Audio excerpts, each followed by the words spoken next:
Quiero saludarlos a todos, muy buenos días. Espero hayan tenido una semana bien deliciosa de repaso de la escritura, de estudiar, de involucrarnos en ella, porque realmente yo por lo menos estoy bien emocionado con todo lo que el Señor nos viene hablando, nos viene diciendo, y estoy muy gozoso porque su palabra viene siendo muy clara para nosotros, que necesitamos tener una identidad muy plena, muy fija, en una sociedad como la que se está viviendo hoy día, ¿no?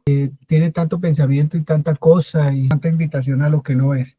Entonces, en un tiempo como estos, tan difícil, como dice la escritura, tener una identidad, estar seguro de quiénes somos, no porque nosotros lo digamos, sino porque Dios dice lo que nosotros somos y nos lo enseña a través de todas las escrituras. Es motivo de alegría para mi corazón, y saber que en estos días estamos involucrados con la escritura como lo estamos, nos llena de conocimiento, de entendimiento del real propósito de Dios con nuestra vida en el paso por esta tierra, pero también nos habla de nuestra eternidad con Él, de nuestro gozo con Él por siempre. Los invito a ver las enseñanzas que están ya en YouTube, a que se suscriban, a que hagan sus comentarios. De verdad que es extraordinario que lo hagan. Es muy bueno que lo hagan, porque usted está siendo un instrumento del Señor para que el Evangelio corra, para que la palabra se extienda en todas las partes del mundo. A la medida que usted comenta o hace o se suscribe o comparte la enseñanza, eso hace que el Evangelio siga avanzando en los hogares, en las familias. Uno no sabe en el momento exacto en que alguien necesite una palabra de vida, porque está aburrido, porque se quiere quitar la vida, porque, mejor dicho, quiere cometer un error terrible, y llega esa palabra que usted comparte para salvar una vida y traerla a los pies del Señor Jesucristo. Así que la invitación es a ello, a compartir este mensaje también. Hermanos, pues en este domingo quiero arrancar con 3 porciones de la escritura muy corticos que hablan de lo mismo, para que abramos este panorama de enseñanzas ya con algo en mente. Vamos a mirar Isaías 7, 14 y 15. Por tanto, el Señor mismo os dará señal. He aquí que la Virgen concebirá y dará a luz un hijo, y llamará su nombre Emmanuel. Comerá mantequilla y miel hasta que sepa desechar lo malo y escoger lo bueno. Qué buena palabra esa, qué bonito. Una promesa que se va a cumplir, que ya se cumplió.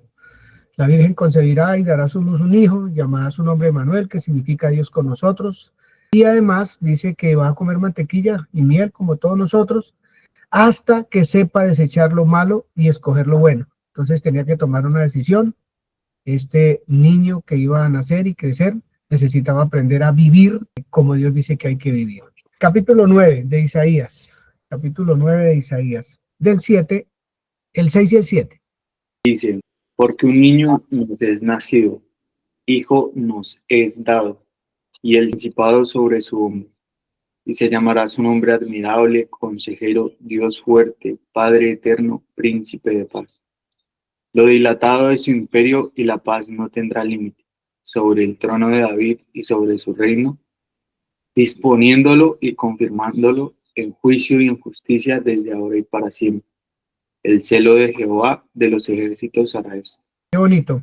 Entonces vuelve y dice, un niño nos es nacido, hijo nos es dado, y su principado será sobre su hombro, y se llamará su nombre admirable, que sería muy bueno que uno dijera, bueno, ¿cómo es admirable ese que nació, ese que nos prometieron que es admirable? ¿Cómo es consejero? ¿Por qué es Dios fuerte? ¿Por qué es Padre eterno? ¿Por qué le pusieron nombre príncipe de paz, cierto? Y que su imperio no va a ser encerrado, sino que va a ser dilatado, y su paz no tendrá límites, va a crear la paz entre los hombres y Dios que estaba rota desde hace muchos siglos. Bueno, etcétera. Ahí es para estudiar, es la promesa que se nos ha hecho desde siempre. Y la última lectura, vamos a Juan.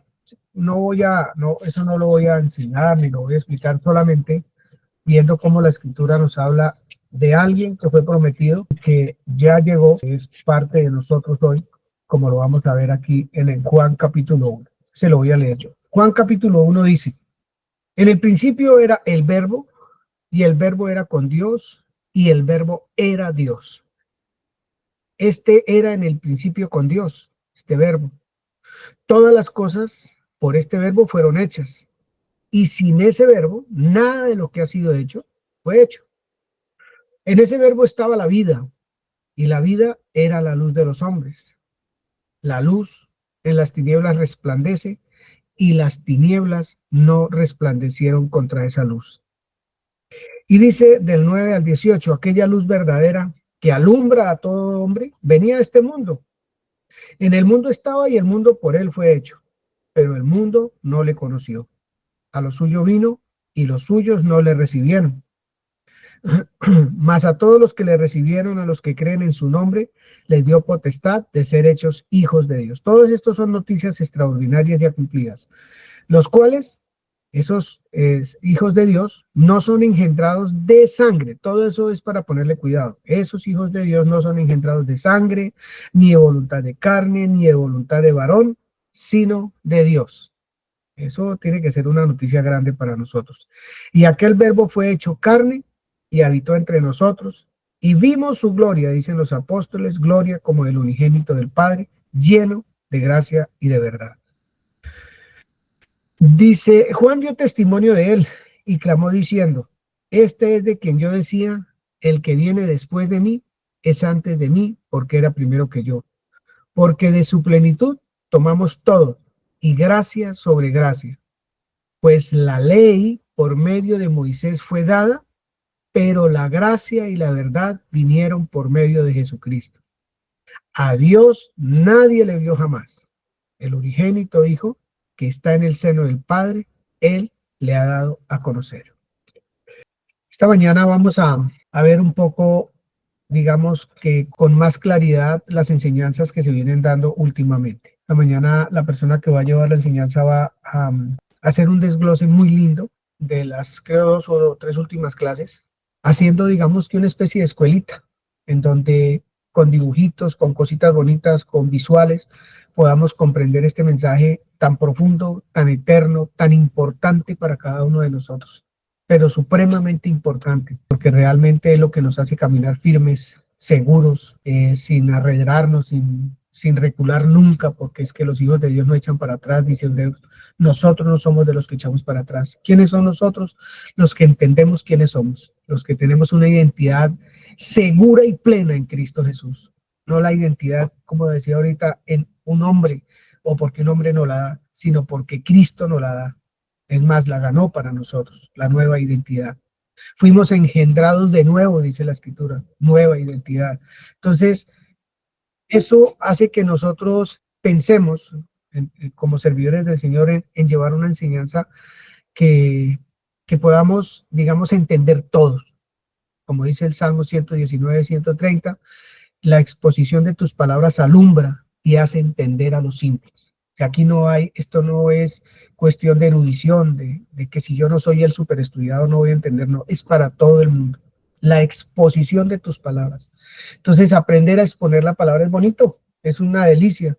Aprender a exponerla que la puedan entender desde un niño de 5 años hasta una persona de 100 o de 90 años. No tiene por qué haber ningún obstáculo. Así que gracias por estar acá.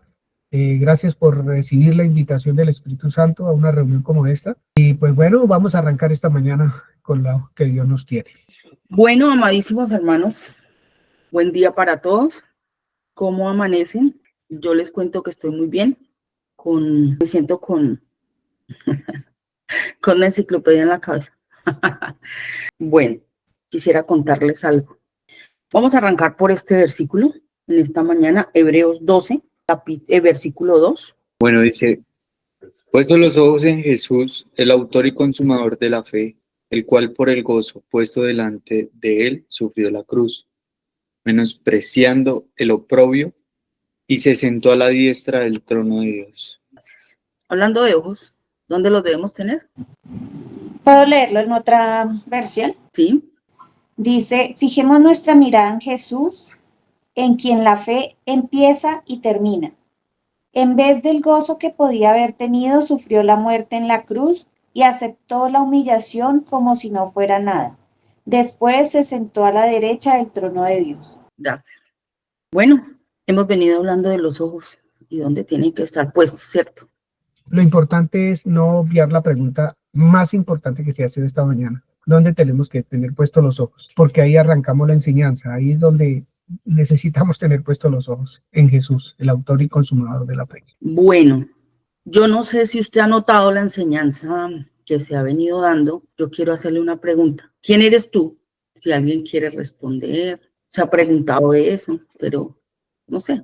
Pues, ¿Quién por eres tú? ejemplo, si yo me baso un poco en lo que el domingo pasado me dio como una identidad que me hacía parte de la Israel celestial y además hijo amado. Bueno, gracias. Milenita, ¿quién eres tú? Soy la Jerusalén de arriba, soy parte de esa Jerusalén, la celestial. Gracias. Edna, Hija de Dios. gracias. Yoba, Soy una persona, mi identidad es de hijo, persona nueva, engendrado nuevamente, nacido de nuevo, hijo de Dios. gracias. Jackie, Hija, pero libre. Eso me parece maravilloso. Libre. libre. Muy bien. Bueno, yo quisiera decir algo para empezar esta reunión, porque nosotros traemos una enseñanza desde hace varios domingos que a mí me marcó muchísimo, porque Dios quería hablar de las religiones. Y sabe una cosa, estando aquí de este lado, yo quisiera poder hacer una exposición tal vez mucho mejor, porque a veces salir de tantísimas cosas que el ser humano trae en su mente, porque lo aprendió, lo vio, fuimos formados, enseñados en diferentes culturas, entornos, traemos increíblemente unos pensamientos en cuanto a la religión, si se puede decir, muy, muy tremendo, porque nosotros somos conocedores de la ley, pero la ley no fue dada para nosotros, fue dada para los judíos, y sin embargo, en el occidente se conoce aún mucho más, casi que allá mismo para ellos. Pero hay una gran sorpresa, yo les quiero compartir esta mañana, que hay una gran sorpresa para mi vida, en que Dios me ha puesto a meditar muchísimo, muchísimo, en cómo se mueve el Señor, qué es lo que está haciendo, qué es lo que ha venido haciendo, qué es el mundo, qué es el universo, qué es esta creación, para qué, cuál fue este propósito de hacer la humanidad. Y yo le quiero compartir unas anécdotas que tuve estos días, porque estuve mirando unos, ¿qué se dirá eso? Documentales tal vez, de algunas personas o de una persona que viaja por el mundo conociendo diferentes culturas, y él se enfocó un poco más como hacia las tribus indígenas, más que hacia otras cosas, pero yo le quiero compartir acerca de unas cosas que me impactaron para poderles explicar lo siguiente. ¿Cuántas cosas, conocimiento existen? ¿Sí? Y hay gente que no tiene ni idea de Dios. Ni siquiera están preguntando por la verdad. No saben nada. No. Ellos viven conforme a lo que vieron, aprendieron, y esa es su vida, su realidad, su entorno. Entonces yo le voy a contar unas particulares que me impactaron demasiado. Este muchacho llega a un lugar y entonces va a conocer una tribu de caníbales. En ese lugar no existe la luz, así de que la luz todavía, o el fuego, pues todavía se prende con dos palitos haciendo fricción. No hay camas, no hay lugares como nosotros, como un comedor, una sala y cosas así. No, ellos tienen simplemente un techito, como una enramada, como un lugar que solamente se abriga por algunas partes, y su techo. No hay piso, y quien tiene más privilegio tiene una tablita donde duerme que tiene 40 centímetros del piso. Ese lugar se lo ofrecieron a él para que no fuera a picarlo un gusano, que hay muy, muy bravo ahí, una araña que es muy venenosa, y las serpientes, por supuesto, porque es un lugar, selva adentro. Eso es impresionante. El tipo, sus expresiones, no podía callar y dejar de decir todo el tiempo: yo no puedo creer que exista esto, que a estas alturas de la vida todavía haya gente que vive de esta manera. Siento como si me hubiera devuelto no sé cuántos años. Y ¿saben qué me impresionaba? Esa gente estaba tranquila y feliz. Cazaban un cerdito, comían y hacían un festín tremendo. Pero ellos no estaban diciendo: y el comedor para comer, y la sala. No, gente tranquila, se reúnen cantidades en lugares, hacen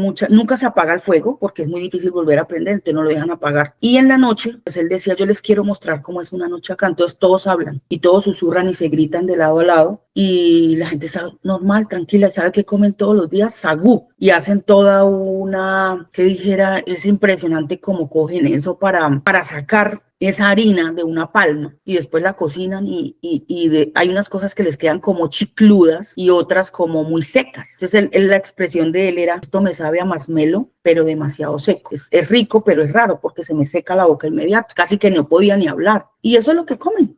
Y guardan el cerdo como si fuera, es decir, nosotros acá guardamos en la nevera para que no se nos dañe. Ellos lo ponen ahí, el cerdito que quedó, lo guardan en una parte donde siempre les llegue el humo para que no se les dañe. Es la forma de conservarlo. Ese fue uno de los lugares, y él pregunta al señor de este lugar: ¿ustedes comían seres humanos? Y dice: sí, nosotros comíamos seres humanos.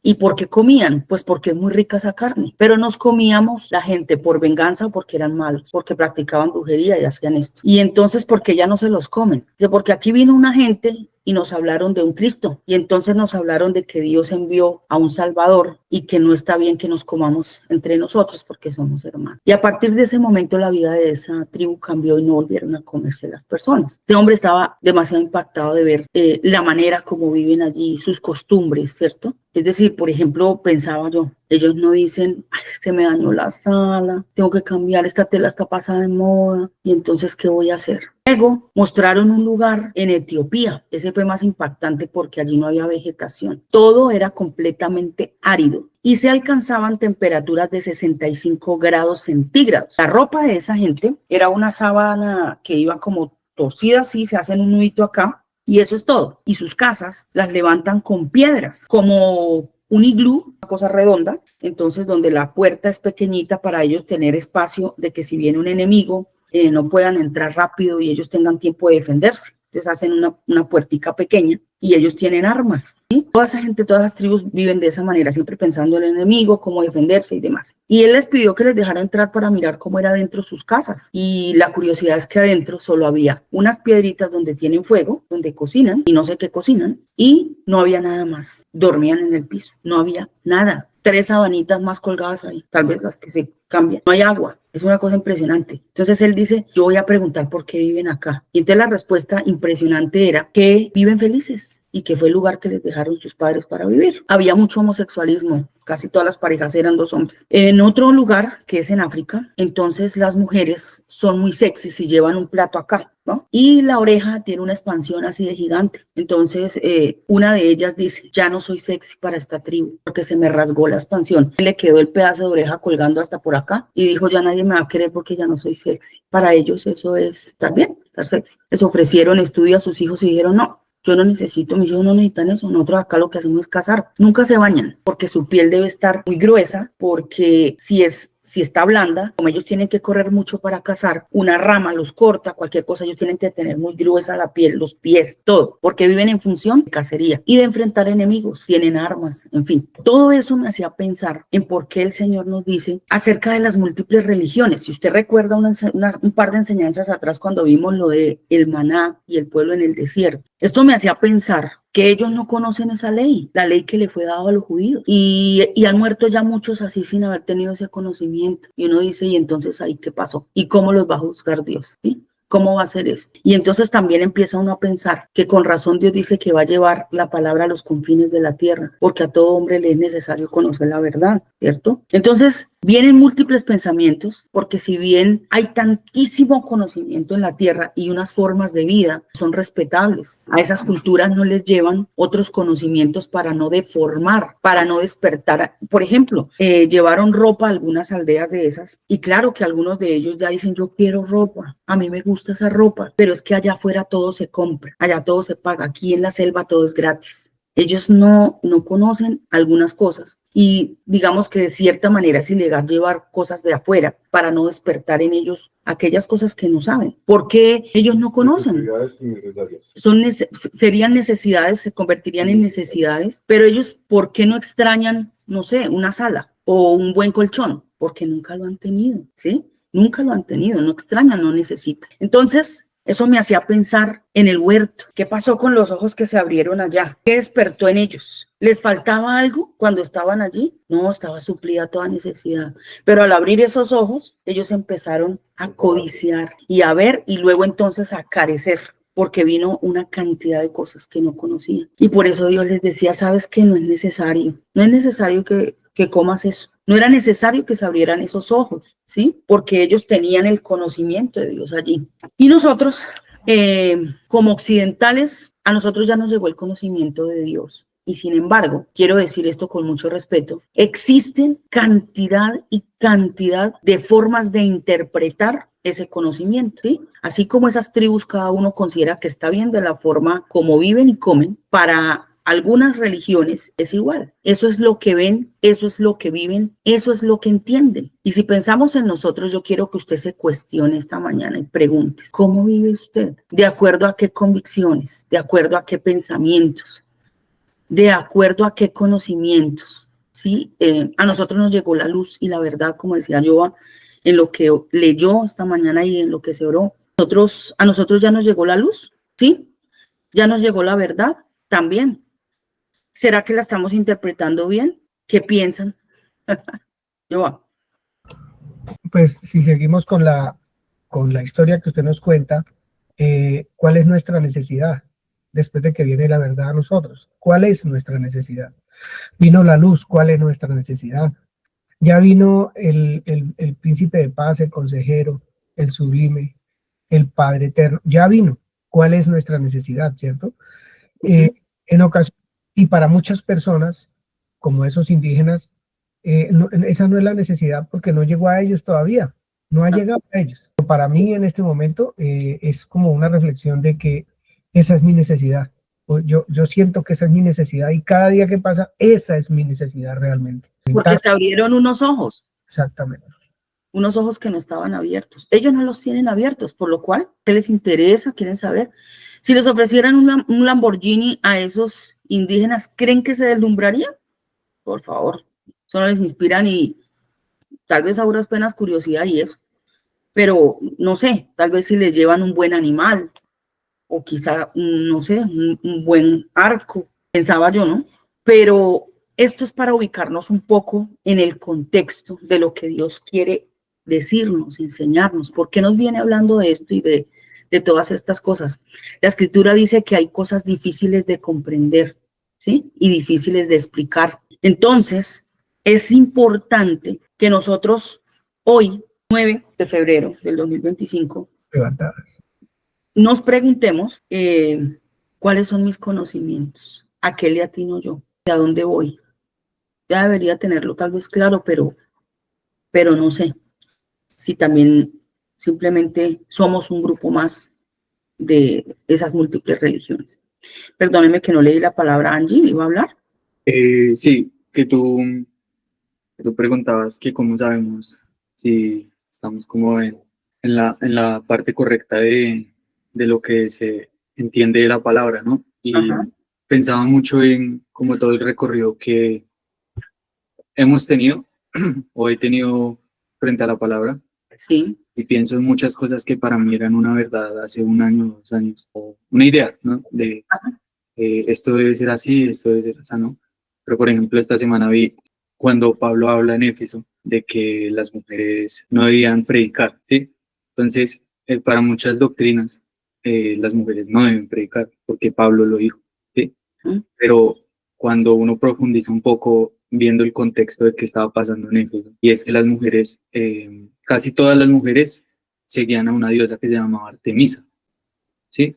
Entonces, Pablo lo que quería era cuidar la enseñanza de que no fuera de pronto combinada con esa diosa Artemisa, ¿sí? Entonces, pensaba en eso, como lo que trae estudiar la palabra a profundidad es un poco más de guía, ¿no? Pero no necesariamente, y siento que es lo que uno tiene que tener siempre claro, mi verdad o lo que yo he estado aprendiendo puede ampliarse un poco mejor. ¿Por qué lo digo? Porque efectivamente yo lo que sabía hace unos años, Dios lo ha venido corrigiendo con paciencia o direccionando o profundizando con paciencia y con amor, ¿sí? Entonces, el recorrido que yo he tenido frente a la palabra ha hecho que el Señor me dé más claridad, pero lo único que permite eso es la intimidad con Él, ¿no? El estar preguntándole, el estar estudiando, y eso lo que hace es dar un poquito más de claridad. Entonces, en ese sentido, yo siento que nuestra forma de saber que lo que estamos viendo, lo que estamos entendiendo, lo que se está enseñando es lo correcto, es porque está siendo guiado por el Señor.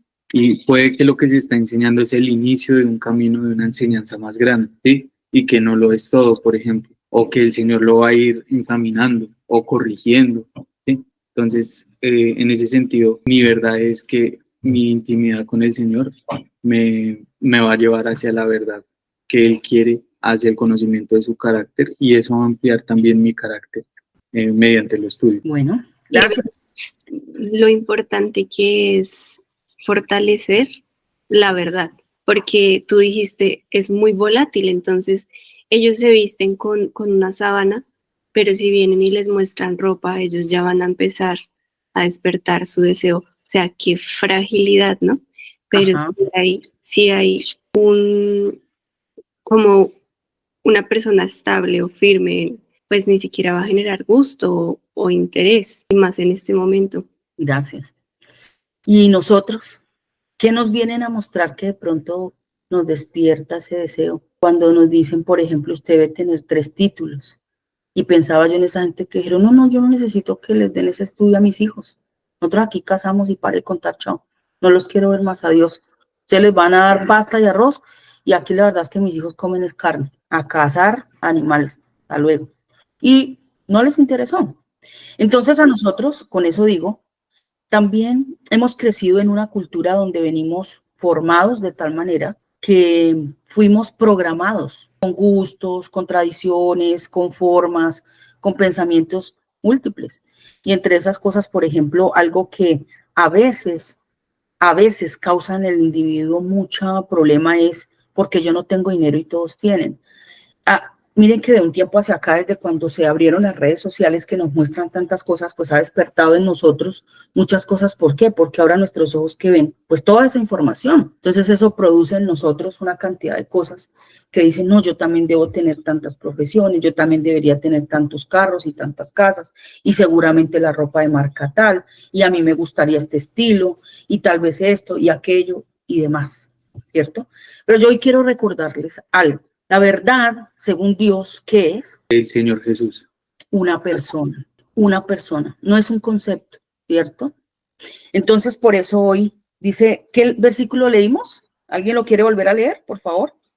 Hebreos 12:2. Porfa. Puestos los ojos en Jesús, el autor y consumador de la fe. Hasta ahí. Puestos los ojos en Jesús, el autor y consumador de la fe. Dale, Joa. Es que quisiera que habláramos un poquito de nosotros y solo voy a agregar algo.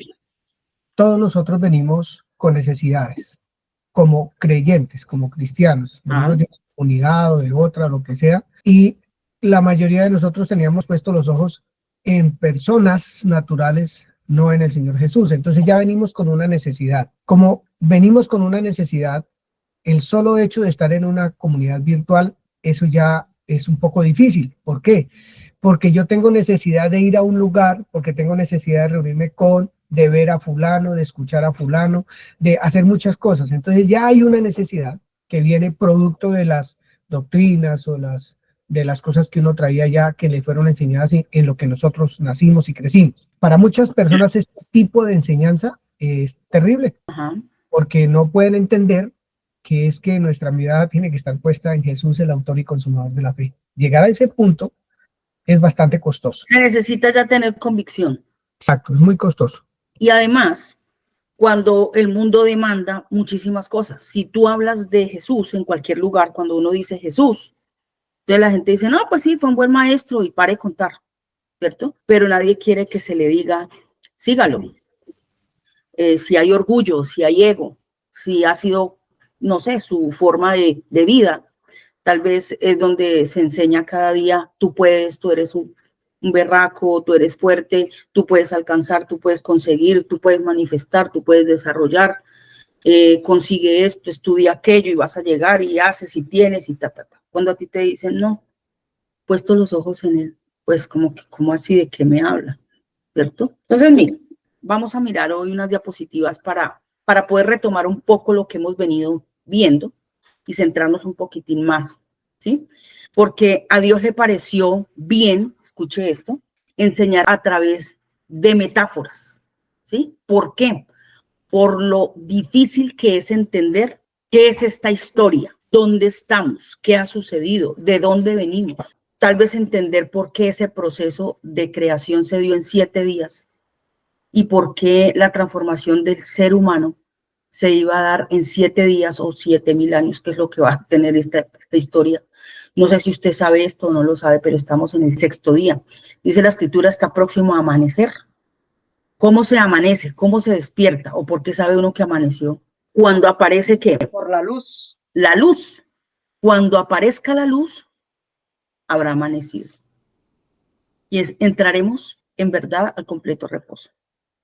Sin embargo, la escritura dice que nosotros ya estamos allí. Bueno, entonces voy a empezar a mostrarles esto. ¿Por qué Dios tuvo que hacerlo de esta manera? Para ayudar a que la humanidad pudiera comprender el proceso que iba a llevar el ser humano para llegar a un estado de reposo. Acerque su pantalla, mírelo un poco más cerca para que pueda estar ahí atento. ¿Qué es una alegoría? Una alegoría es una representación simbólica en la que se expresa un significado oculto a través de personajes, objetos o eventos. Es una metáfora extendida que permite explicar ideas importantes usando imágenes o historias sencillas.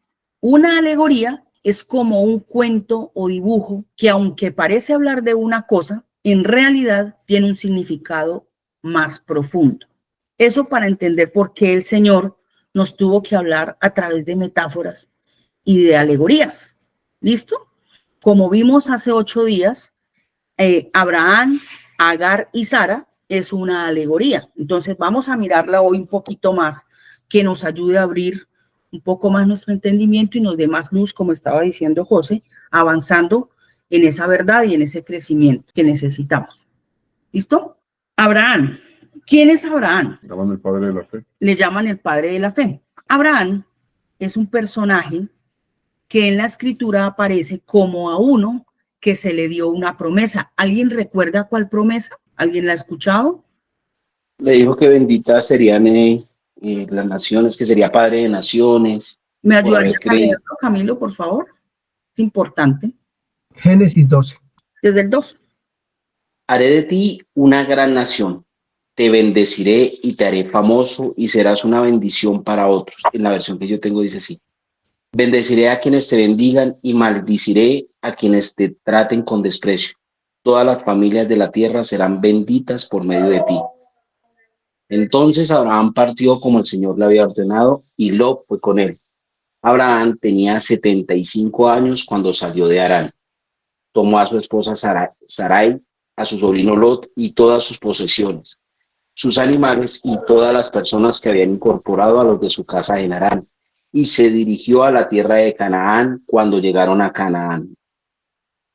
Abraham atravesó la tierra hasta llegar a Siquem. Allí estableció el campamento junto al roble de Moré. En aquel tiempo los cananeos habitaban esta región.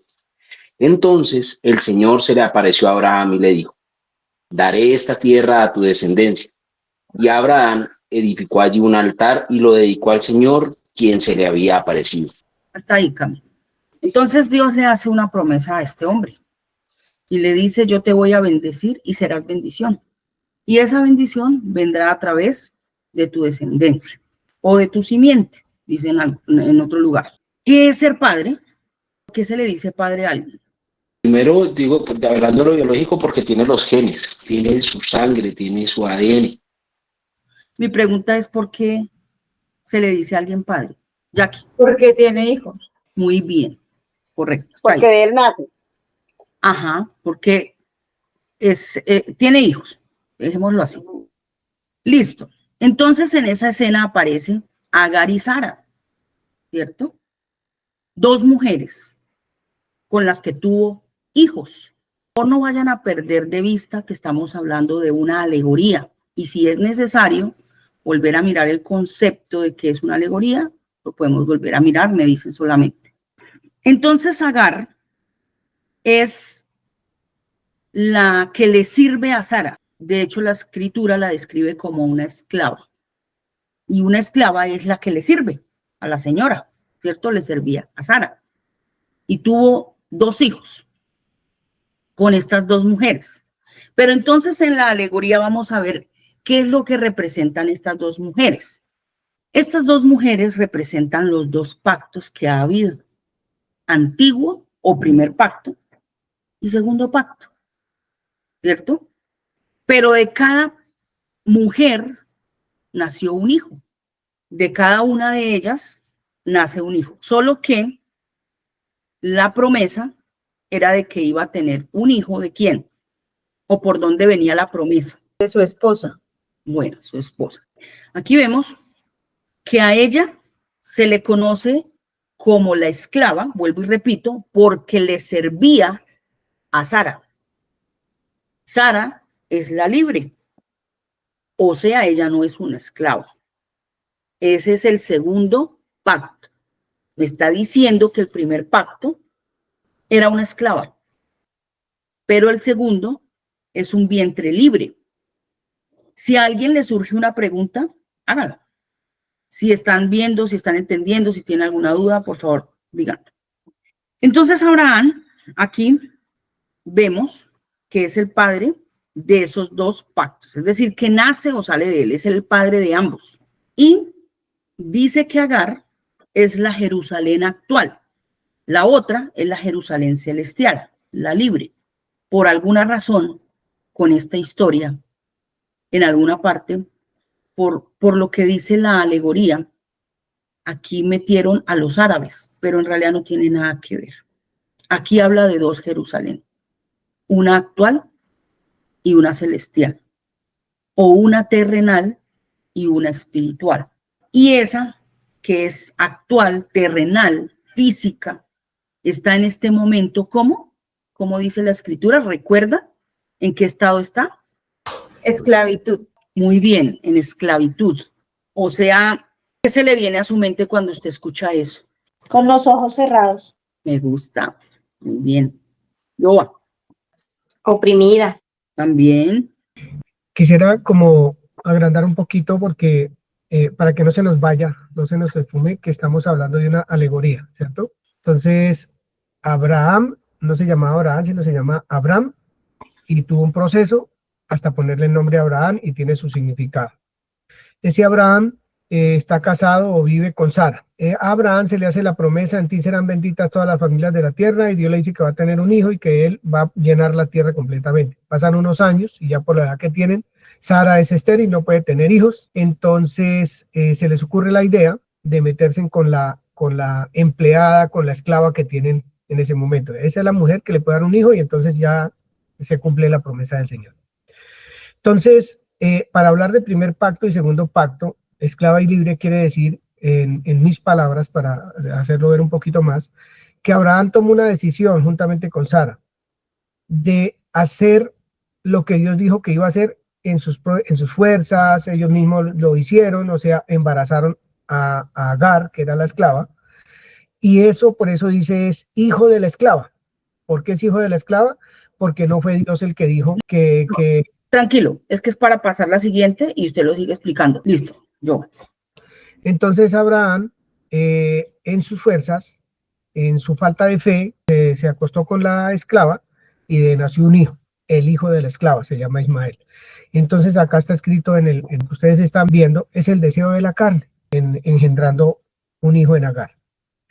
Pero está la libre. ¿Cuál es la libre? La legítima, su esposa, la que le dice a través de ella es que usted va a tener un hijo.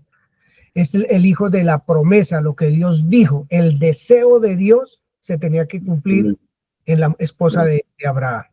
Entonces, Abraham es tanto padre del hijo de la esclava, también es padre del hijo de la libre.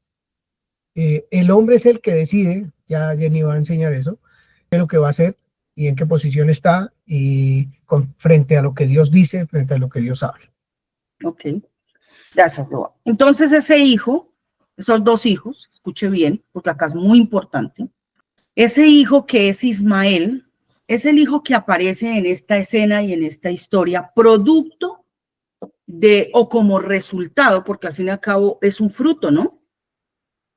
De un deseo que fue algo de la carne, ¿sí? Apareció ese hijo. El otro, en cambio, es un hijo que nace por la promesa que Dios le había hecho a Abraham para que a través de esa simiente o ese hijo pudiera cumplirse la promesa. Aquí me voy a detener un poquitico para hacer una pregunta que me parece muy importante. ¿Qué es la promesa? ¿Cuál era la promesa? Dice que haría una gran nación. Okay. Y a través de esa gran nación serían benditas todas las familias de la tierra. Que iba a venir un hijo y que a través de ese hijo se iba a poblar la tierra y iban a ser benditas todas las familias de la tierra. Pues imagínense que esa promesa es el Espíritu Santo. No había otra manera de bendecir la tierra, sino era a través de que el Espíritu Santo viniera a cada ser humano, pero solo podía venir a quien fue hecha la promesa. Eso está en Gálatas. Y a quien fue hecha la promesa fue a la simiente del hijo de Sara, ¿sí? Para que ese hijo recibiera esa promesa que era el Espíritu Santo, ¿sí? Y de esa manera iban a ser benditas todas las familias de la tierra. ¿Por qué? Pues que se iba a multiplicar ese conocimiento de Dios y por tanto todos iban a recibir, a los que recibieron al Hijo, ¿qué les dio potestad de ser? Hijos de Dios. Hijos de Dios. Y si hijos, dice la Biblia, herederos, ¿cierto? ¿Herederos de qué? ¿Usted sabe qué heredó? El Espíritu Santo igual. Gracias. ¿Para qué vendría el Espíritu Santo? Pregunto. Y si usted no sabe, no se preocupe. No es para acorchar a ninguno. Todo esto solamente para pensar un poquitín qué tanto conozco, qué tanto sé y qué tanto he entendido. Lo que veíamos hoy. ¿Dónde están mis conocimientos puestos? ¿Cuáles son mis convicciones? ¿Qué es lo que yo creo? ¿Qué es lo que me mueve? Dice así en el capítulo 4 de Gálatas, en el versículo 6. Y por cuanto sois hijos, Dios envió a vuestros corazones el espíritu de su Hijo, el cual clama, Abba Padre. Así que ya no eres esclavo, sino hijo. Y si hijo, también heredero de Dios por medio de Cristo. Entonces, al ser hijos, nos fue dado el Espíritu Santo. Y ya no somos esclavos, sino hijos. ¿Sí? Entonces, fíjense que aquí volvemos nuevamente a la gráfica, para mirar que la esclava, entonces, ¿qué sería aquí en la representación? ¿Cuál es la esclava y por qué? ¿Quién me quiere explicar? ¿Estás hablando de Agar, sí? Sí, señora. ¿Cuál es esa esclava? Mira la gráfica, ¿no? Entonces vamos a ir a Gálatas 4. Esto es solamente para mirar cuánto usted ha podido entender la alegoría que vimos hace 8 días, ¿sí? Si lo tiene claro, si no, si es necesario ampliarlo. Entonces, vamos a volver a leer, tenga un poco de paciencia, pero esto es muy importante.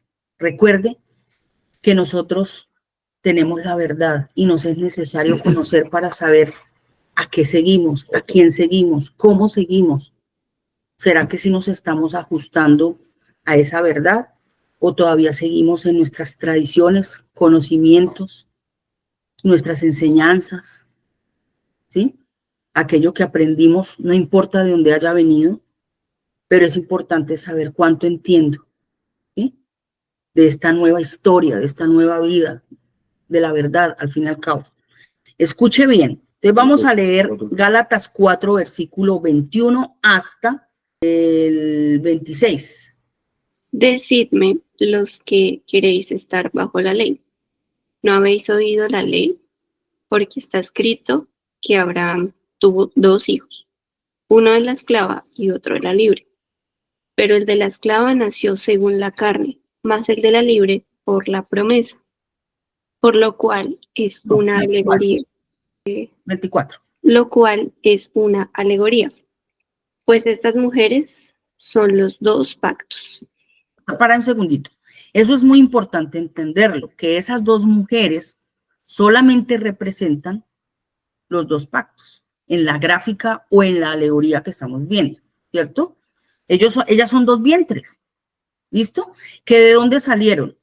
Bueno, quiero expresar un pensamiento, Jenny, es ¿Sí? El primer pacto decía, si usted hace, vive. O sea, si usted cumple toda la ley, va a vivir. La ley dada a Moisés.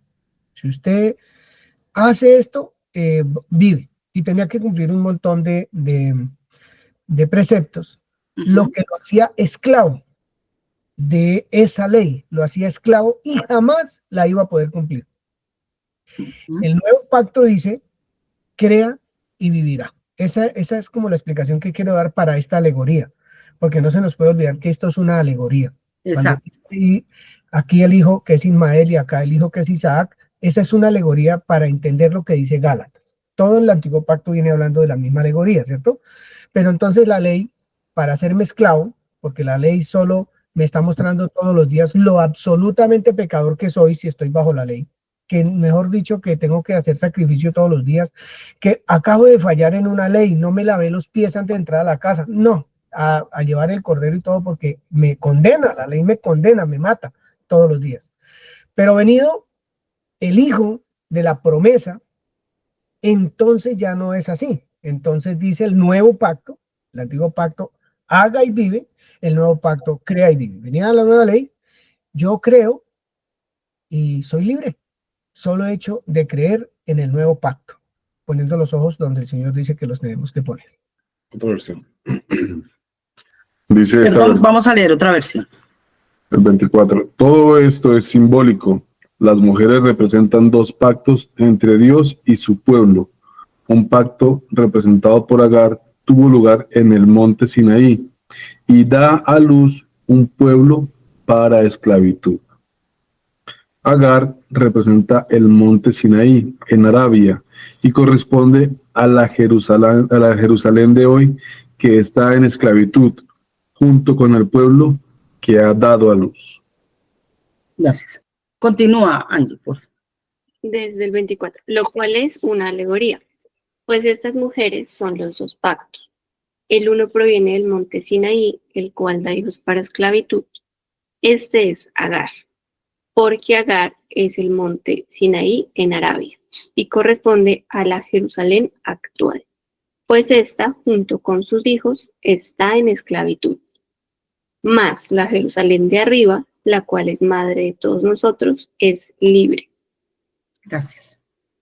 Entonces, como estaba diciendo yo, el primer pacto es la ley y se representa como una esclava. ¿Por qué? Porque es la que le sirve a la otra, a la señora. ¿Cuál es la señora? ¿Cuál es Sara?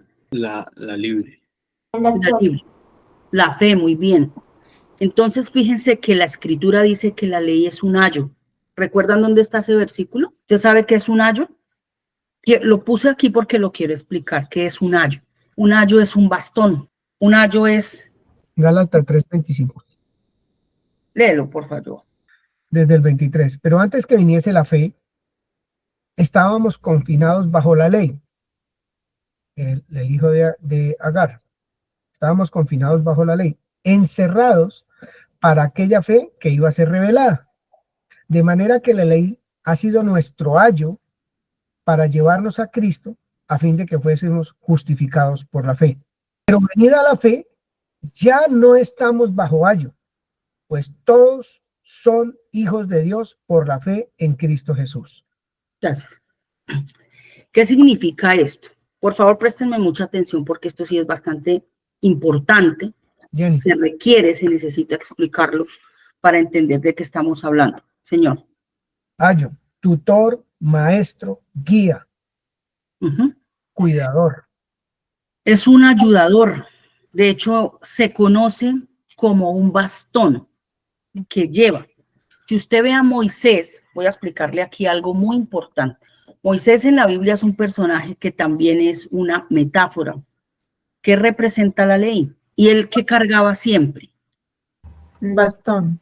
Un bastón, porque ese es el simbolismo, ¿sí? Por eso, en la gráfica, si quieres lo devuelves un poquito, Cata, donde se ve que es la esclava. Fíjense que la esclava, dije yo, que es muy importante esto, no decimos cosas casuales, se dicen cosas realmente porque lo dice la escritura. La esclava es la que sirve a la libre. O sea que la ley, ¿para qué fue dada? Para servir a quién. Para servir A la fe. ¿A quién? A la fe, al nuevo pacto. Ella llevó, ella fue el ayo, fue el tutor, fue el que nos llevó. ¿Por qué? Voy a explicar ahora sí, devuélvelo a donde estábamos, por favor, Katica. Mire aquí que esto sí es bastante importante. El ayo es el que Dios usó la ley para que el hombre pudiera entender en el estado en que se encontraba, en el estado de esclavitud, y que era necesario que fuera llevado hasta la fe. Por eso es una esclava o representa una esclava, porque es la que ayuda a la señora, a Sara la fe. Es la ayudadora, es la que le trabaja para ella, ¿sí? Eso hizo la ley, trabajar para la fe, ¿sí? Mostrarle al hombre. ¿Qué le mostró la ley al hombre? Primero que todo, mostró quién había dado la ley, y el que la dictó era un ser como lo describe la ley, santo, bueno y puro, dice la escritura. Ustedes, yo no sé si recuerdan que la ley es santa, justa y pura. Eso está en Romanos 7, creo que está eso. Entonces dice que eso le mostró al ser humano que primero era imposible cumplirla, por cuanto le produjo ira y se dio cuenta que no la podía cumplir, entonces lo mató. ¿Y qué le produjo en realidad? Pues muerte, muerte porque no la podía cumplir. El que haga estas cosas vivirá por ellas, pero como no las podía cumplir, pues el hombre estaba muerto. De esa manera ayudó a llevarlo a la fe, a que el hombre entendiera, por eso es un ayo, porque fue la que servía, la esclava que sirvió para mostrarle la condición de esclavitud al hombre y que le era necesario poner sus ojos ¿dónde?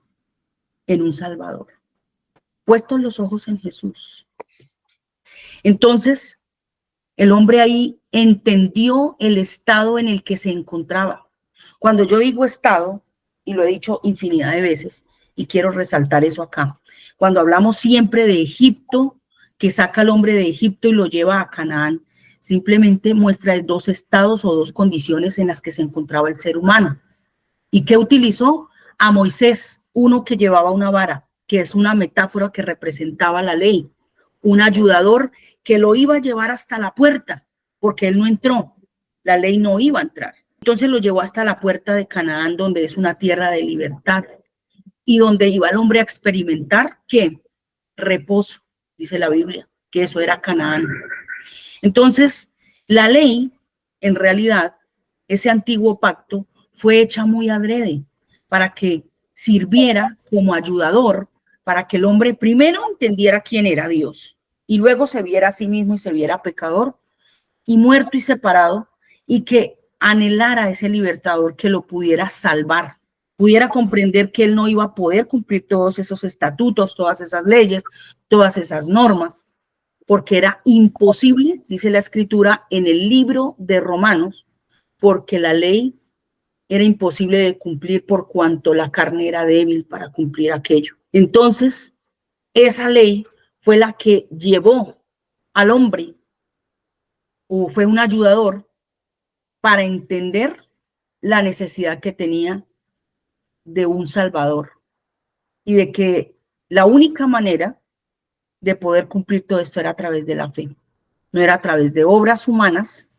Por eso el hijo, como se ve acá, ese Ismael, es simplemente una representación que es un fruto de la carne, pero por ahí no iba a venir esa promesa porque no le dio vida, sino que al contrario, ¿qué le dio? ¿Cuál fue el fruto de eso?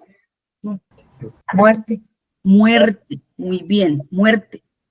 Ahí no hubo fruto de vida. Entonces, por eso cuando la alegoría nos está mostrando que Sara es una esclava, nos está diciendo es la que va a llevar, la que sirve, ¿sí? La que le muestra al hombre que tiene que ir hacia la fe, hacia el nuevo pacto. Entonces, como decía yo hace un rato, el hombre en su desespero y en su afán, la alegoría nos muestra que él se apresuró y dio un fruto de la carne, en lugar de haber dado un fruto del espíritu, por donde iba a venir la promesa, se adelanta y lo tiene con la esclava. Y el resultado, pues fue un hijo de la carne, y entonces ahí el fruto fue muerte. No fue para vida, porque el hombre no pudo vivir por ella, ¿sí? Al contrario, lo mató, dice la escritura, que la ley lo mató.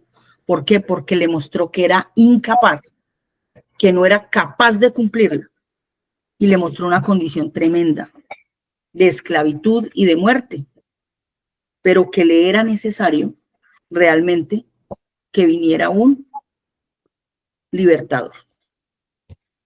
Entonces ese hijo, el que de verdad había sido prometido, ¿quién es? ¿Cuál es esa simiente? ¿Qué dice el libro de Gálatas? 3:19. Ah, ok, desde el 6. Dice, así Abraham creyó a Dios y le fue contado por justicia. Sabed, por tanto, que los que son de fe, estos son hijos de Abraham. Y la Escritura, previendo que Dios había de justificar por la fe a los gentiles, dio de antemano la buena nueva a Abraham, diciendo, en ti serán benditas todas las naciones. Perdóname, para un segundo. ¿Qué implica que dijera todas las naciones? ¿Será que están incluidos los árabes? Claro. ¿En qué grupo? De los gentiles. De los gentiles. Si ellos también van a ser hijos, necesariamente tiene que ser a través de la fe. Y para ellos también está dada la promesa, la opción. Okay. Porque hago la aclaración, porque siempre se ha dicho que Agar son los árabes, y eso no tiene nada que ver. Ahí está diciendo que es la Jerusalén actual la que está en esclavitud. Es una confusión, por eso hago la aclaración. Sigue. De modo que los de la fe son bendecidos por el creyente Abraham, porque todos los que dependen de las obras de la ley están bajo maldición. Pues escuche eso, por favor, nuevamente. Porque todos los que dependen de las obras de la ley están bajo maldición, pues escrito está, maldito todo aquel que no permaneciere en todas las cosas escritas en el libro de la ley para hacerlas. ¿Por qué están bajo maldición? Explica, por favor. Porque es imposible cumplir toda la ley. Muy bien. Si incumple una sola, ¿qué ocurre? Falla toda la ley. ¿Y entonces en qué condición sigue? Maldito. Maldito. Muy bien. Perdón, yo voy a leer algo. Dice, por lo tanto, ya no hay ninguna condenación para los que están en Cristo Jesús, pues por medio de él, la ley del Espíritu de vida te ha liberado de la ley del pecado y de la muerte. En efecto, la ley no pudo liberarnos porque la carne anuló su poder. Por eso, Dios envió a su propio Hijo en una condición semejante a la de los pecadores para que se ofreciera en sacrificio por el pecado. Así condenó Dios al pecado en la carne. Ya vamos a llegar allá. Ya Ay, perdón. Tranquilo. Dice así. Sigue, Nelsi, por favor. Y que por la ley ninguno se justifica para con Dios. Es evidente, porque el justo por la fe vivirá. Y la ley no es de fe, sino que dice, el que hiciere estas cosas vivirá por ellas. Cristo nos redimió de la maldición de la ley. Otra vez. Cristo nos redimió de la maldición de la ley. ¿Cómo nos redimió? Cumple todos esos, todo lo que implicaba la ley.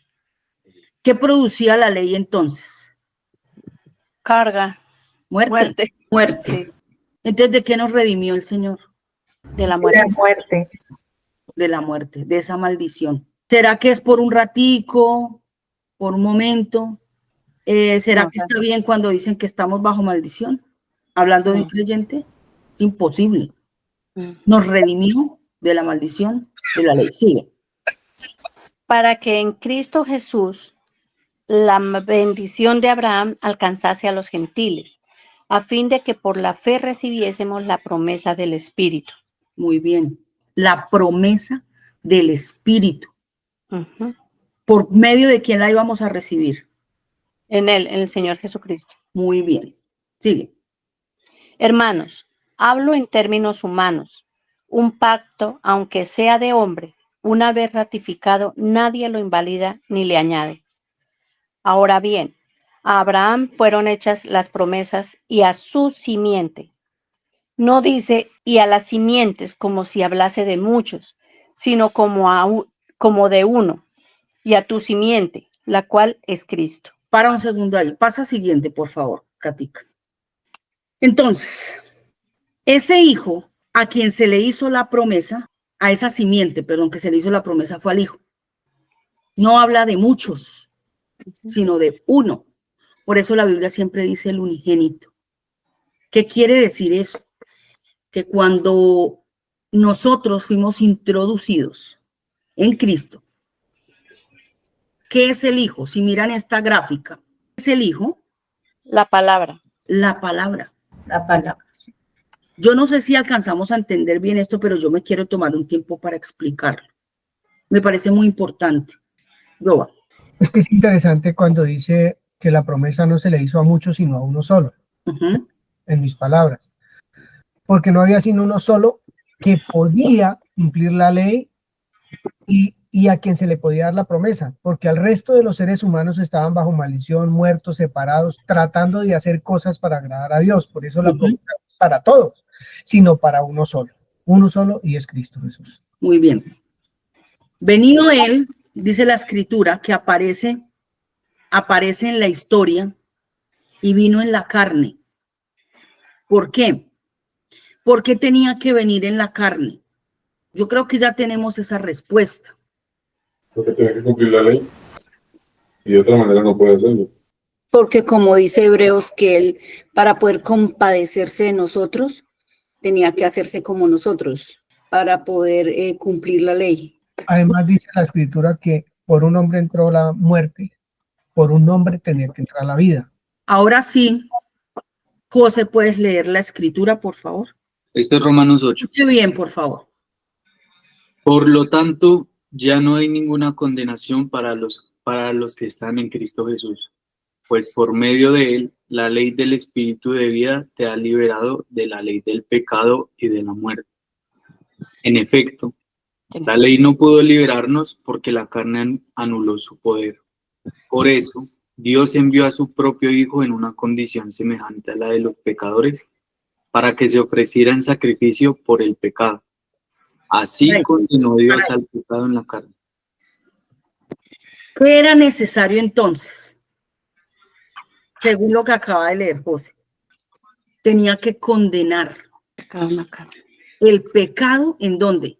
En la carne. Es una humanidad. Es que la ley era santa, justa y buena. Ajá. Pero a causa de la carne es que vino la condenación, porque la ley no pudo cumplir con su propósito.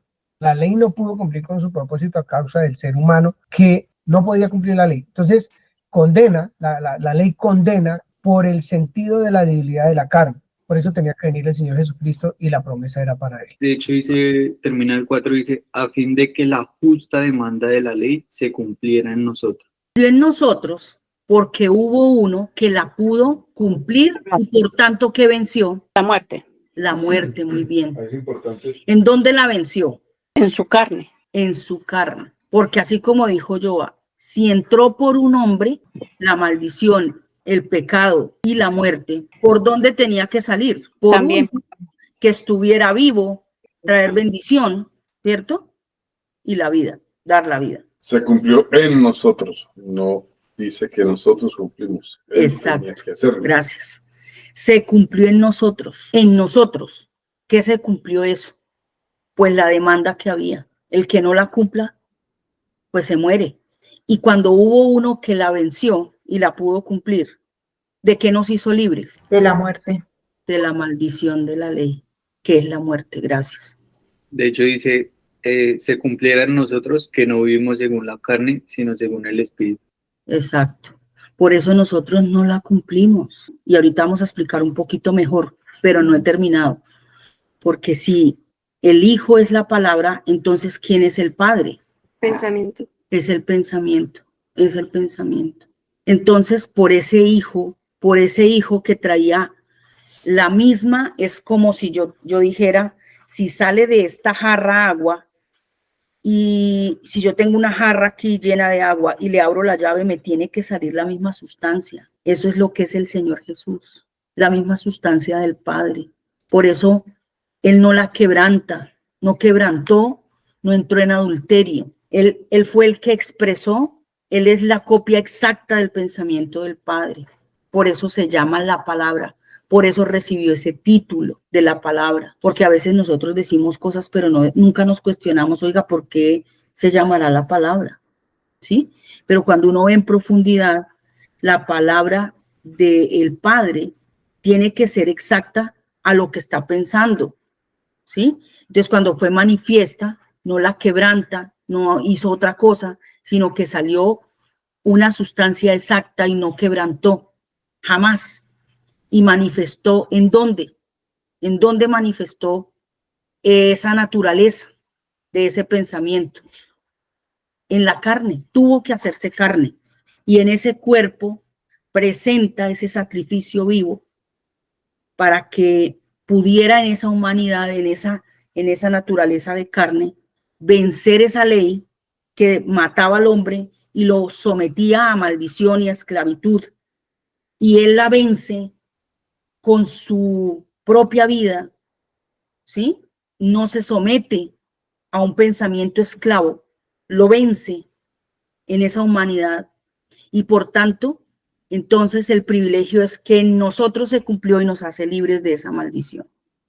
Y ya no estamos, por eso bajo ayo, porque ella era solo una esclava o una ayudadora que iba a llevar al hombre hasta allá, hasta Cristo. Venido Cristo terminó, ya no se necesita, porque era un ayo, era una ayudadora, una esclava que ayudaba a que el hombre entendiera la condición y la necesidad que tenía de un Salvador. Pero además necesitaba entender que no era por hacer obras de la carne, sino que era a través de la fe. Por eso, cuando empezamos, decía, puesto los ojos en Jesús, autor y consumador ¿de qué? De la fe. Él fue el que venció creyendo a través de la fe. Porque dice la Escritura que la fe obra por el amor. Él lo que hizo fue amar todo el tiempo. Por eso pudo cumplir esa altísima demanda y vence la ley en su cuerpo, en su naturaleza humana, amando en esa carne, venció a la muerte y empezó una nueva historia. Así como Adán había matado una humanidad, en Cristo empieza una nueva humanidad y una nueva historia con esperanza. ¿Para qué hizo eso? Para poder recibir la promesa que era el deseo del Padre. ¿Cuál era el deseo del Padre? Que el Espíritu Santo estuviera en el corazón de todo hombre. ¿Por qué? ¿Cuál era la idea, la intención? Devuélvela, por favor. Aquí. Si vemos el fruto de la carne que produjo, adulterio, fornicación, inmundicia, lascivia, idolatría, hechicería, enemistades, pleitos, celos, iras, contiendas, disensiones, herejías, envidias, homicidios, borracheras, orgías y cosas semejantes a esto. Eso produjo. Ese fue el fruto de la carne. ¿Por qué? ¿Saben qué causó la ley? La ley hacía que el hombre sintiera codicia y le mostró lo que era el pecado. Y entonces, cuanto más le decía no lo hagas, el hombre lo quería hacer. Y produjo eso, desarrolló eso. ¿Sí? ¿Por qué? Porque le mostró la debilidad que tenía en su condición. No podía cumplir esa demanda por su condición de esclavo, porque había pasado algo al comienzo de la historia donde la esclava, que es la carne, había sometido todo el ser y hubo una división del ser. Y ahí aparece el pecado. Ahí fue donde ocurrió todo el gran boom, que a veces no entendemos ni qué fue lo que sucedió al comienzo y por qué toda esta historia tan larga, por qué todo esto tan tedioso, porque allá había sucedido algo. Se hizo el deseo de la carne y la humanidad quedó muerta, quedó separada. Hubo una separación del ser y por supuesto de Dios. Pero mírenlo, el fruto de la fe, que al fin y al cabo es la promesa cuando vino al corazón del hombre. Dice así: mas el fruto del Espíritu es amor, gozo, paz, paciencia, benignidad, bondad, fe, mansedumbre, templanza. Contra tales cosas no hay ley. ¿Por qué? Porque es un fruto del amor. ¿Del amor de quién? ¿De nosotros? De Dios, del Espíritu, pues. Del amor. Mire que dice la Escritura, de tal manera amó Dios al mundo ¿Qué hizo? Dio a su hijo. Dio a su hijo para que todo aquel que crea en él no se pierda y tenga vida eterna, porque al creer, ¿qué se hace? ¿Qué potestad le dio cuando cree? Ser hijo. Ser hijo. Yo Era leer 1 Corintios 15, un poquitico, la importancia de lo que, digamos, se está diciendo en este momento, porque realmente esto es maravilloso, absolutamente maravilloso, poder comprender lo que significa obrar en la carne o vivir en la carne y vivir en el espíritu, ¿cierto?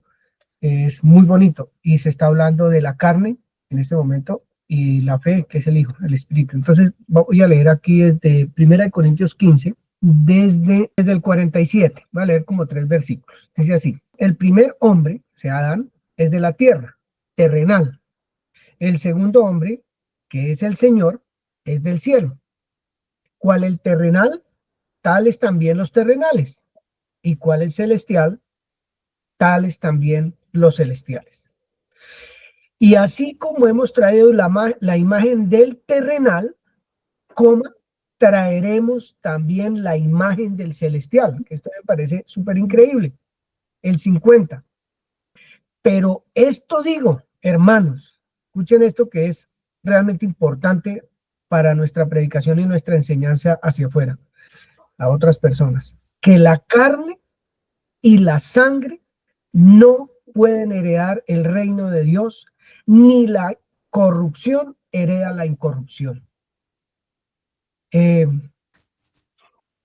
Por eso una enseñanza de estas me parece tan increíble, porque poderla entender, poderla ver así desglosada, porque a mí me dice cómo está mi mente, cómo está mi posición, en dónde estoy ubicado, qué es lo que he creído, cuál es el conocimiento que tengo de esto, porque realmente la oración en las cartas paulinas es: yo oro para que el conocimiento venga a usted, para que el conocimiento de quién es Dios, las riquezas de su conocimiento vengan a usted, porque es que son necesarias para todos nosotros, para poder vivir una vida como el Hijo de la libre. Vivir una vida, ¿conoceréis la verdad? y la verdad os hará libres, descansados, sin acusación, sin que nadie me señale, porque a mí, ¿quién me puede señalar? A un hijo de Dios que entiende esto, ¿qué lo puede separar de Dios? Dice la Escritura. ¿Qué nos puede separar? Si entendemos cosas como estas: ni la carne ni la sangre heredarán el reino de los cielos. Entonces, ¿en qué posición nos ha puesto el Señor Jesucristo? Que cuando se puso a leer las Escrituras y empezó a entender esta alegoría y entender quién era Él, pues es increíble para Él, porque pudo cumplir la ley. ¿Por qué la cumplió? Porque creyó. ¿Por qué pudo recibir el Espíritu Santo? Porque creyó a lo que su papá le estaba enseñando a través de las Escrituras. Entonces, no es la diferencia con nosotros. Nosotros estamos aprendiendo de Él, estamos creciendo en Él, estamos mirando que no somos cualquier cosa, que nuestra única necesidad es tener nuestros ojos en el autor y consumador de la fe, en Cristo Jesús. Eso es lo que, esa debiera ser nuestra necesidad cada segundo de nuestra vida.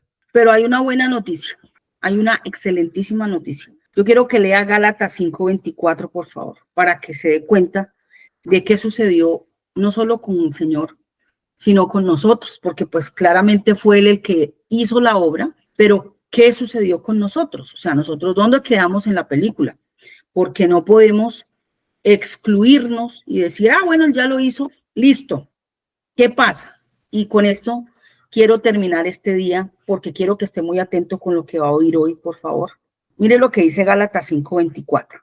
Pero los que son de Cristo han crucificado la carne con sus pasiones y deseos. ¿Usted sabe cuándo pasó esto?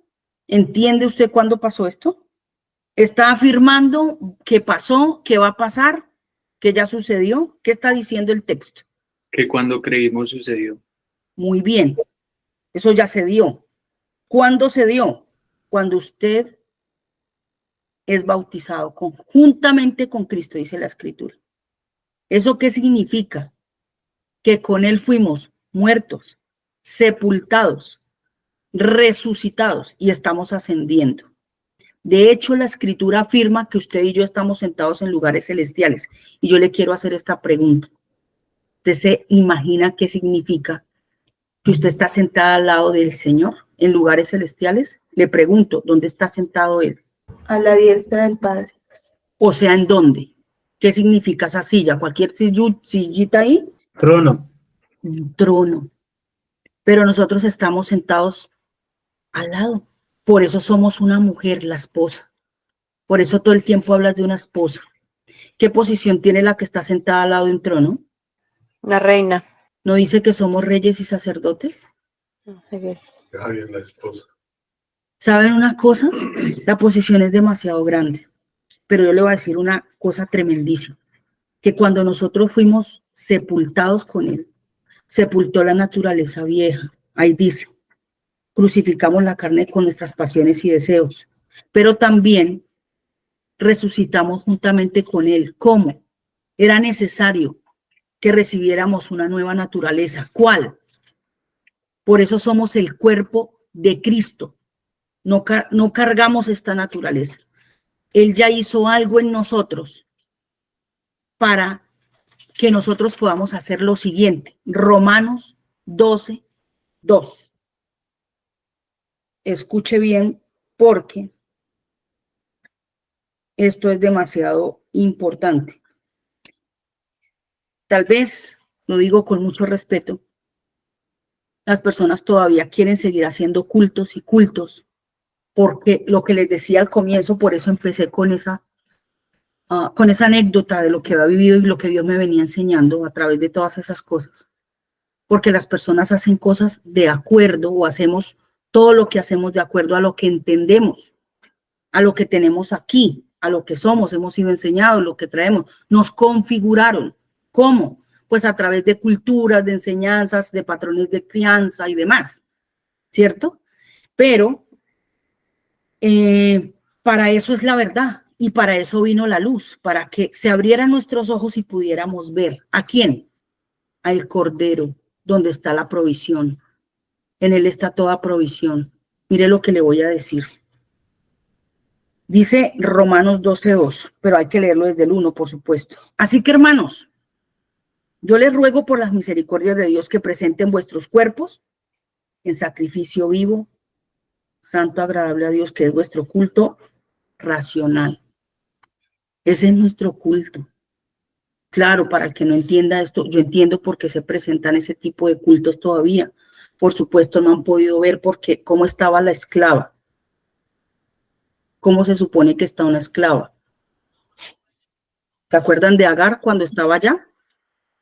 Pero se les va a abrir los ojos.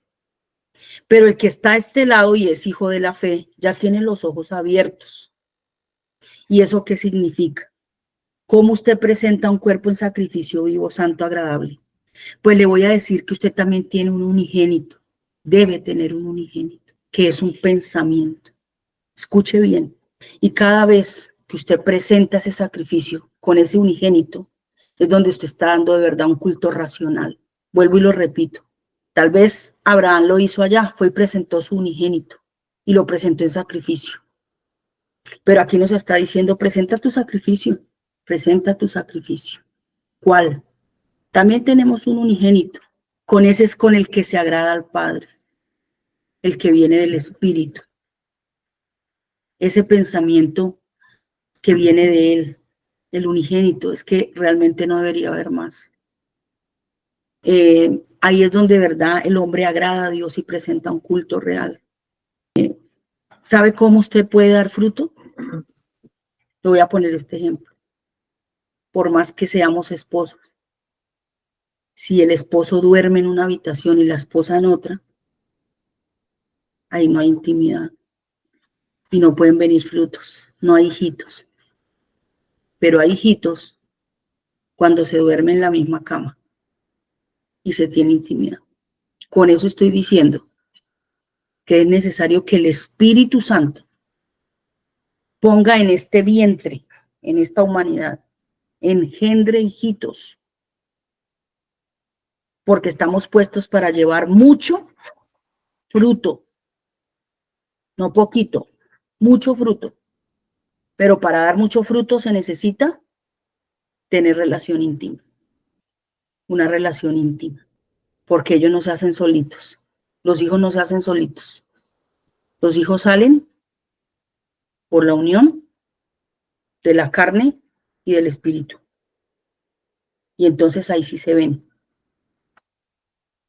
salen y salen naturalmente. Eso es un fruto. Por eso ahora, como el Espíritu Santo fue puesto en nuestro corazón, porque es una afirmación, según nos mostró Gálatas, recibimos esa promesa. Él lo que quería era que lleváramos mucho fruto, no quisiéramos esfuerzos en la carne, que lo único que hacían era presentar adulterio, fornicación, idolatría, hechicería, inmundicia y demás. Pero con ese puesto, el Espíritu en nuestro corazón, ahora sí podemos llevar mucho fruto. Entonces, nuestra vida vuelve y se repite aquella historia en cada uno de nosotros. Tal vez también cada día tenemos que llevar ese unigénito y presentarlo en sacrificio santo, agradable a Dios, que es nuestro culto racional. ¿Y dónde se ve eso? Pues en este cuerpo, porque somos el templo. Y por eso dice el 2, por eso no se conformen a este siglo, a lo que nos vende la información, sino transfórmense por medio de la renovación de esto, del entendimiento, como decía yo, lo que oraba Pablo. Yo oro para que se les abra el entendimiento y se iluminen esos ojos, por medio de la renovación de vuestro entendimiento, para que comprueben cuál es la buena voluntad de Dios, agradable y perfecta. El Señor la comprobó y dio mucho fruto. Dice Isaías 53:11, que quiero que lo lea yo, por favor. Con gusto. Dice así la escritura. ¿Leo desde el 10? Sí. Dice, con todo eso, Jehová quiso quebrantarlo, sujetándolo a padecimiento. ¿De quién habla? El Señor Jesús. Muy bien. Cuando haya puesto su vida en expiación por el pecado, entonces se van a ver sus ojos. Verá linaje, vivirá por largos días y la voluntad de Jehová será en su mano prosperada. 11. Verá nuevamente, verá el fruto de la aflicción de su alma y quedará satisfecho. Por su conocimiento justificará a mi siervo justo a muchos y llevará las iniquidades de ellos. Sin ese conocimiento, cuando ve, ¿qué ve? Verá el fruto de la aflicción de su alma. Y quedará satisfecho. Cuando lo vea usted, ¿qué ve? El fruto de la aflicción de su alma. Ese es mucho fruto. Nosotros somos el fruto de él. Gracias a esa aflicción de su alma, que no la sometió a sus deseos, sino que hizo la voluntad del Padre, o sea, la voluntad del Espíritu. No, nunca se fue por el lado de la carne. Fue tentado, sí. Y le ofrecieron muy buenas cosas interesantes. Entre esas, no ir a la cruz. Pero al someter a afligir su alma, entonces pudo llevar muchos, dice, muchos siervos.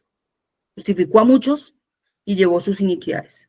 Y puede vernos hoy, cuando nos observa cada uno, dice mi fruto, el fruto de la aflicción de mi alma. Eso era todo lo que quería compartirles, hermanos. ¿Será que nosotros también tenemos que afligir nuestra alma? ¿Saben por qué? Cuando no le doy rienda suelta a mi carne, sino que sacrifico mi unigénito. ¿Cuál? Pensamiento del Padre, porque ya está puesto aquí. Entonces puedo también llevar mucho fruto y seguir sus pasos. El que dice que está conmigo o anda conmigo debe andar como él anduvo, ¿cierto? Yo quisiera preguntar en qué momento el Señor recibió la promesa. La promesa la recibe a través de Abraham y viene en la historia y también la escuchó como le tocó escuchar a cualquiera, como a nosotros. ¿Cuándo fue cumplida? Cuando él vino, cuando él nace de mujer y nace bajo la ley, dice. Él nace bajo la ley, en un pueblo en esclavitud. Era el único vivo. Entonces ahí se entera que él era. ¿Por qué? Porque era el único vivo. Por la forma en que fue engendrado, además. Claro, él tuvo desde niño, porque nos lo muestra la escritura, a los 12 años sabía claramente quién era, fue engendrado. Y eso se fue desarrollando hasta que alcanzó una plenitud, una madurez como fruto para poder decir, ahora ya estoy aquí, ya pueden comerme, coman mi carne. Se hizo un fruto comible, pleno, tuvo un desarrollo. Y entonces dentro de sí habían unas semillas que resembró. Qué maravilla, mire, no sé si respondí tu pregunta. Sí, solo pensaba un poquito en Hechos 2:32, creo que estoy mirándola. Donde dice que fue exaltado y recibió la promesa del Espíritu Santo. Hechos. Claro, todo sucede después de que él resucita, porque ahí es donde realmente él muestra que cree, ¿sí? Si no hubiera creído, pues nunca resucita. Pero la evidencia de lo que él estaba creyendo o convencido era que él era poderoso para resucitarlo de los muertos. Lo mismo que Abraham. Abraham creyó que Dios era poderoso para resucitar de los muertos a su hijo. Y el Señor Jesús hizo lo mismo. Yo sé que mi Padre hizo una promesa y tengo que pasar por esto, tengo que vencer la muerte. Y sé que me va a levantar de allá, no me va a dejar allá. Eso está en un salmo. Dice, no dejarás mi cuerpo que vea corrupción, ni mi alma en el Hades. Y ya había entregado el espíritu, 3 partes del ser, para que usted no se deje confundir. Cuando nos dicen que somos 2 partes, no, la escritura dice claramente, lo dijo nada más ni nada menos que el Señor Jesús. En tus manos encomiendo mi espíritu, pero ya había dicho, sé que no dejarás mi alma en el Hades, ni mi carne verá corrupción, 3 partes del ser. Y así mismo él resucita. Por eso esa carne que somos nosotros, el cuerpo, que pertenecemos ya a esa condición, a esa naturaleza, nunca se corrompió.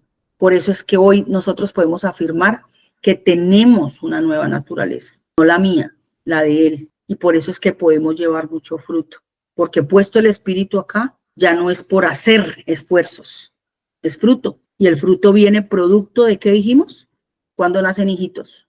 Cuando hay intimidad. Intimidad, sí señor. Milenita. Jenny, con respecto a lo que decías de que el Señor Jesús tenía la semilla, la comía y la sembraba, era la misma tarea que le había puesto a Adán en el huerto, de labrar y guardar la tierra. O sea, era la misma tarea. La diferencia es que Adán quitó los ojos y el Señor Jesús siempre los mantuvo en el lugar correcto. Excelente, muy bien, exactamente. ¿Y nosotros qué tendremos que hacer? Sí. Jackie. Pues es que fue lo mismo que le pasó a Abraham. Pienso que la alegoría aquí es que Abraham hizo exactamente lo mismo que Adán, ¿cierto?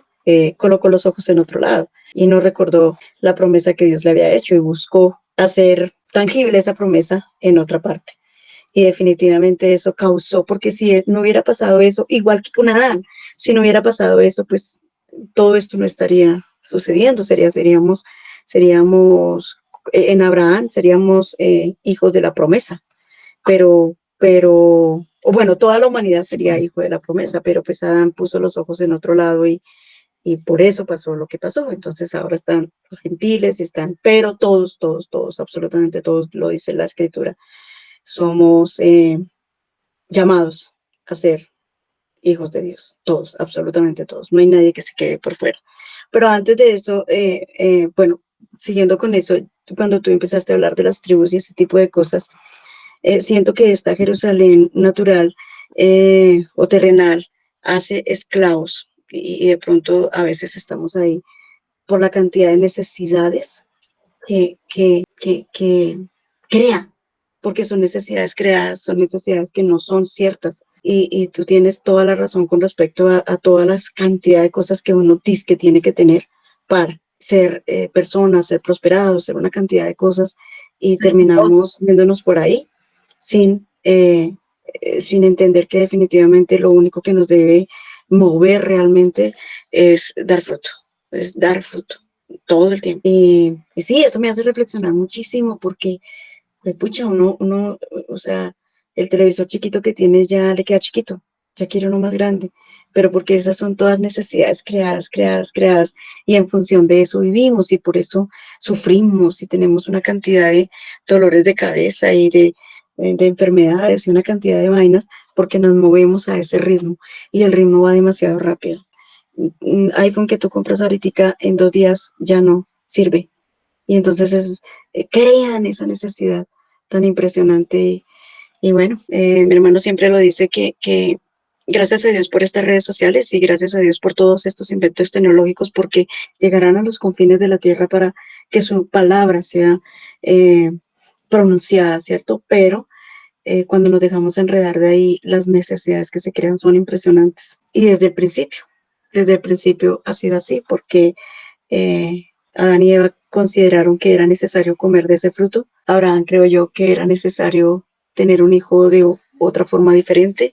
Y así, vamos, gracias a Dios por él. Muchas gracias.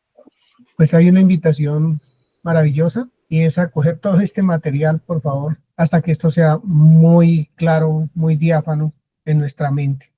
Y estoy seguro que el amor por la escritura, el amor por los hermanos, el amor por las personas que no conocen del Señor va a tener un engrandecimiento supremamente maravilloso por entender, por conocer, por saber la verdad que Dios mismo nos revela a través de las escrituras. Somos instrumentos del Señor y no cualquier instrumento, supremamente valiosos. Así que pues, gracias Jenny, gracias a todos los que estudian, le doy gracias a Dios por ustedes, porque la obra de Dios es completa, no solamente en los que escuchamos esto, sino en nuestras familias, en aquellos que no han creído. Y vamos a ver el fruto de nuestra aflicción en nuestros hijos, en nuestras hijas, en nuestros nietos y nietas, en la medida que lo que ha sido engendrado en nosotros aflore a la luz y lo podamos manifestar. Así que un abrazo a todos y ahí estamos en la presencia del Señor, en intimidad con Él. Un abracito, muchas bendiciones y que tengan excelente semana. Un abrazo. Estos ojos